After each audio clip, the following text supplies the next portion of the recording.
radhës. Esselamu alaikum, kam një pyetje për hoxhën e nderuar. Këto 73 grupe që ndohen, vetëm një është në xhennet. A janë përgjithmonë në xhehenem këto 72 grupe? Allahu ju shpërblet. Aleikum assalam wa rahmatullahi wa barakatuhu. Në hadith, pejgamberi sallallahu alaihi wasallam ka thënë se teftariqu ummati, ka më përço ummeti jam.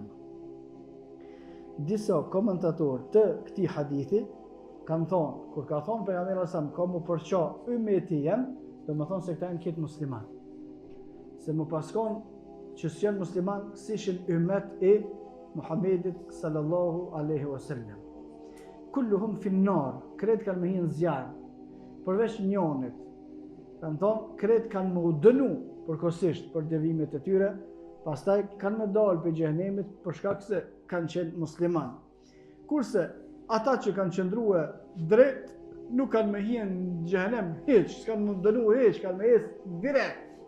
Kjo është një koment. Komenti i dytë thonë pejgamberi ummet llogaritën edhe kretë njerëzit.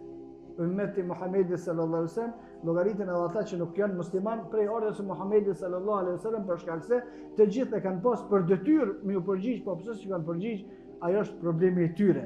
Pastaj nëse këta nuk bën pjesë të ummeti, shkojnë në xhehenem përgjithmonë, përveç ehlus sunnetit që nuk shkojnë në xhehenem. Këto janë dy shpjegimet më të njohura. Dhe ajo që unë personalisht mendoj është se çdo grupe, kushdo prej tyre që në brendësinë e vet ka kufër të madh ose shirk të madh ose nifak të madh, është përgjithmonë në xhehenem. Kushdo prej këtyre grupeve që janë të devijuara, por në rregullat e tyre nuk përfshihen veprat e kufrit e shirkut të madh dhe nifakut të madh, nuk janë përgjithmonë në xhehenem. Wallahu a'lam.